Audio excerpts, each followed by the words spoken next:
కేవలం 7999K up to 10 kgs వరకు బరువు తగ్గి అధిక బరువు నుంచి వచ్చే ప్రధాన సమస్యలను దూరం చేసుకోండి. కేజీఎఫ్ తర్వాత యష్ నుంచి వస్తున్న ప్రతి ప్రాజెక్ట్ పై అంచనాలు సహజంగానే హైలో ఉంటాయి. జూన్ 4th రిలీజ్ కానున్న టాక్సిక్, దీపావళికి రిలీజ్ కానున్న రామాయణ లాంటి భారీ సినిమాలతో కేవలం 5 నెలల గ్యాప్ లోనే 1000 నుంచి 2000 కోట్ల రేంజ్ లో బాక్స్ ఆఫీస్ ని షేక్ చేస్తాడు అనే చర్చ జరుగుతోంది. యష్ కెరీర్ లో పవర్ఫుల్ విలన్ గా రావణుడిగా కనిపిస్తున్న సినిమా రామాయణ. మైథలాజికల్ ప్రాజెక్ట్స్ లో ఎపిక్ స్కేల్ మాత్రమే కాదు, కథనం, భావోద్వేగం, పాత్రల డెప్త్ కూడా చాలా కీలకం.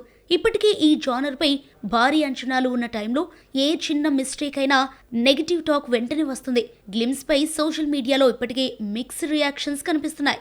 విఎఫ్ఎక్స్, లుక్స్, పర్ఫార్మెన్స్ పై విమర్శలు వినిపిస్తున్నాయి. కార్టూనిష్, ఆర్టిఫిషియల్ అనే కామెంట్స్ తో పాటు మరో ఆది పురుష్ అవుతుందా అనే సందేహాలు కూడా వస్తున్నాయి. ఇక యష్ హీరోగా వస్తున్న మరో భారీ ప్రాజెక్ట్ టాక్సిక్. దాదాపు 700 కోట్ల బడ్జెట్ తో తెరకెక్కుతున్న ఈ సినిమా కేజీఎఫ్ తర్వాత వస్తుండటంతో కంపారిజన్స్ తప్పటం లేదు. టీజర్ లో స్టైలిష్ మేకింగ్ కనిపించినా స్టోరీ కొత్తగా లేకపోతే అదే టెంప్లేట్ అనిపించే రిస్క్ ఉంది. టీజర్ పై వచ్చిన విమర్శలు కూడా స్ట్రాంగ్ గానే ఉన్నాయి. బోల్డ్ సీన్స్, హింస ఎక్కువగా ఉందని, యానిమల్ స్టైల్ రిఫ్లెక్షన్ అని కామెంట్స్ వచ్చాయి. అయితే మేకర్స్ మాత్రం ఇదొక డార్క్, రియలిస్టిక్ వరల్డ్ అని చెబుతున్నారు. ఇక్కడ అసలు విషయం ఏంటంటే యష్ సేఫ్ గేమ్ ఆడటం లేదు. ఒకవైపు మైథాలజీ, మరోవైపు dark action drama, 2 extreme genres try చేస్తున్నాడు. అది ఒకదానిలో విలన్ గా, మరొక దానిలో హీరోగా.